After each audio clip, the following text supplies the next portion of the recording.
go like this to get the hair off when they're losing, right now they're all losing their summer coat. So this is a good brush to help get that off. This is the metal curry. Most of them will have 2 depths of these spikes here. So the deep ones are the ones that really get down in there. If you've got a horse that's a little sensitive on their skin, you want to turn this around, or you can use it backwards, but they're designed, let's see if I can get this one to do it, this way, and then turn them, and then you've got the short side down, so they doesn't scrape them too hard. But this is really good at scraping the deep down dirt that when they roll in the mud, it just sticks to the skin. This will really get it off. This is the hard brush. It's stiffer than this one's really soft. So the hard brush we use over the whole body, and I typically will use the hard brush after these 2 here. And this is really good for getting into the little cracks in, you know, the crevices in the horse's legs where their bones are. This is stiff enough to get down in there and get out what these brushes, this one can't. You don't want to use this one on any bony areas. So don't use it on the legs or the face, pretty much. Just be easy over like any kind of bony area like the hip bones and stuff. But don't be afraid to press down with this because they got pretty tough skin. This one here is kind of like a finishing brush. After you get all that done, you do this one and you whoosh.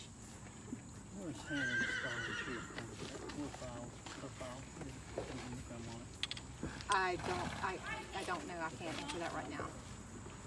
They might be in the drawer. They might be in the door. I don't know. So this is like a finishing brush, and just whisk off all the dust and stuff that you got off the horse in it. You push in and whisk out, just like, you know. And you got to hear noises. If you're going like this, you're not really doing anything. You really got to push in and you got to hear noises. If you don't hear them, you're not pushing hard enough. This is our hoof pick, and I'll probably help each one of you one at a time with the hoof pick, and it's to get out all the stuff inside the thing.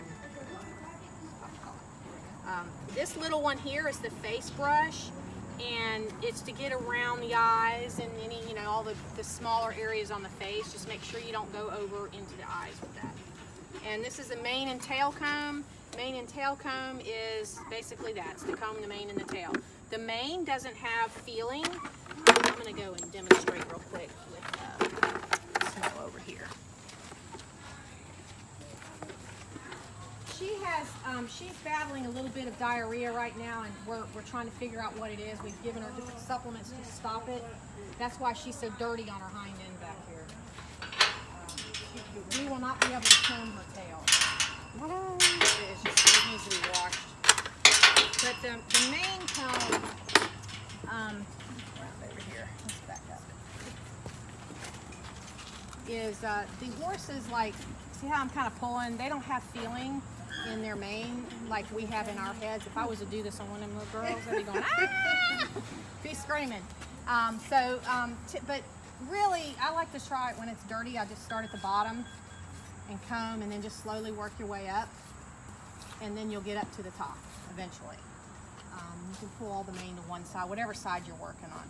The forelock is a little bit, this is the forelock.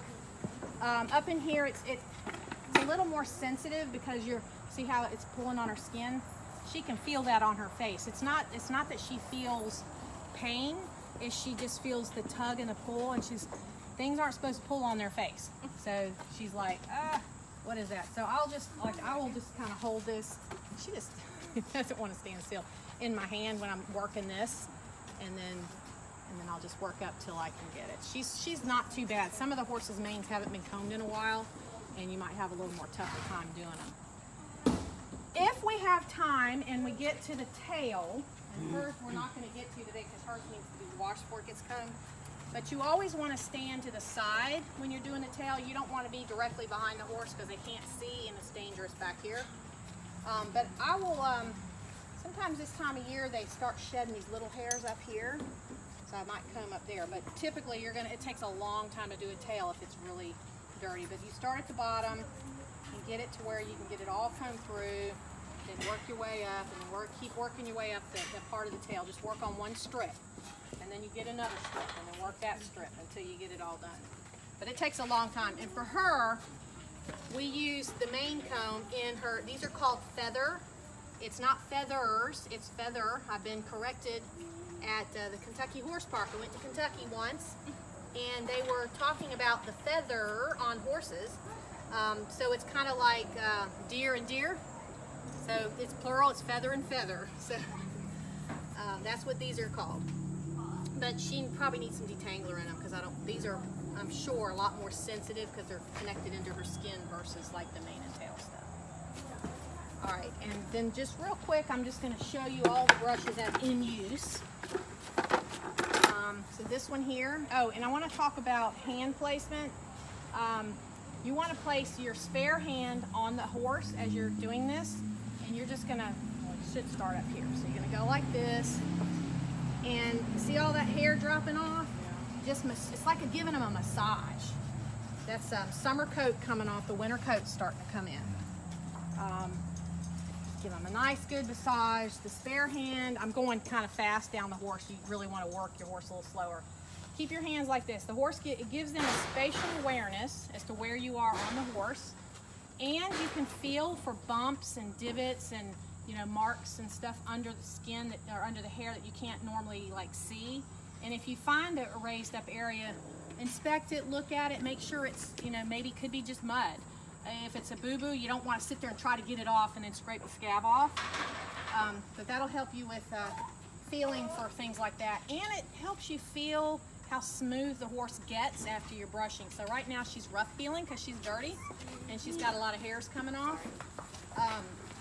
But once you get to the point of being about finished with the horse, you'll start feeling how smooth and silky their hair is. When this arm gets tired, switch hands. Or when you get to the other side, switch hands. And the reason why I tell people to do this is if you're riding a horse, this really works your muscles. It can really work your arms out really good, and it helps you become a more balanced rider when you're using the reins on the horse. You're not pulling more with one than the other hand, and you've got about the same strength in each arm. Yes, I know. So that's this brush. And it's also good for your brain, actually, to use your non-usable hand. It's like doing puzzles and stuff. It really works your brain. It feels different when you're using your wrong hand, but after a while, you'll get used to it. So this one here, come here, you boy.